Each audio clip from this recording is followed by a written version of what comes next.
Pinagmulan umano ng cancer ni Ate Gay, maging babala sa marami. Umani na samsaring reaksyon mula sa netizen ang revelasyon ng batikang komedyante na si Ate Gay tungkol sa posibleng pinagmulan ng kanyang cancer. Kamakailan lang ay nagulantang ang mundo ng comedy at entertainment industry matapos ibahagi ng kilalang stand-up comedian na si Ate Gay. Ang masakit na katotohanan siya ay lumalaban ngayon sa stage 4. Si Ate Gay na kilala sa kanyang mga nakakaaliw na impersonation at walang kupas sa banan sa mga comedy bars, ay ilang dekada na nagbibigay saya sa mga Pilipino. Ngunit sa likod ng tawanan at palakpakan, isang mabigat na laban ang kanyang kinakaharap. Sa mga nakaraang linggo, naging usap-usapan sa social media ang kanyang kalagayan matapos niyang kumpirmahin ang diagnosis.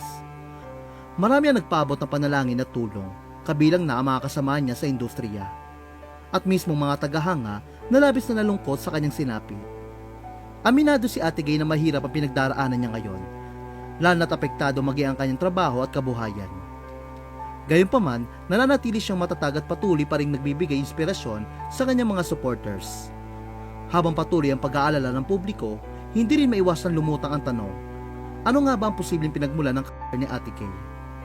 Kamakailan, nag-viral ang isang post ng faith healer sa Facebook na nagsabing di umano'y nabarang o nakulam si Ate Gay, kaya siya ay nagkaroon ng malubhang karamdaman. Ayon pa rito, nakita raw sa litrato ng komedyante ang mga palatandaan ng barang at pinayuhang lumapit sa albularyo.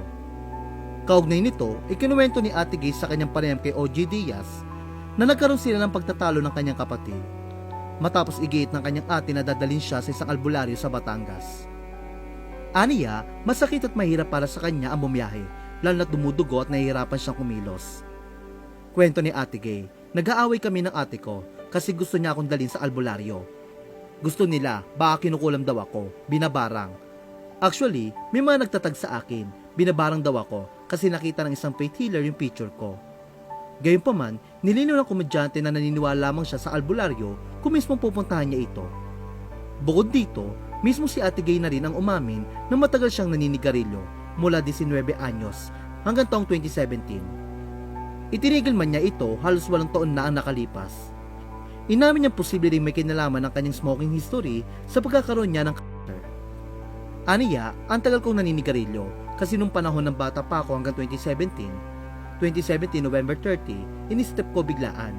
Mula 19 years old ako hanggang November 30, 2017, in-stop ko. Stop, walang mga try-try uli. Wala siguro doon. Siguro kasi ito itsura nito, parang yung nakalagay sa Marlboro. Parang ito yung parang kadiri sa pakete ng mga sigarilyo. O ito yung itsura niya, baka ayun yun eh. Sa uli, pinayuhan ni Ate Gay ang mga kapwa niya komedyante at performers na huwag abusuin ang kanilang katawan sa pagtatrabaho. Asiguraduhin na mayroon silang health insurance at ipon. Aniya, dahan-dahan sa work, pakiramdaman ang sarili, mag-ipon, kumuha ng health insurance. Ang aim dapat gabi-gabi ay magpasaya, hindi lang kumita.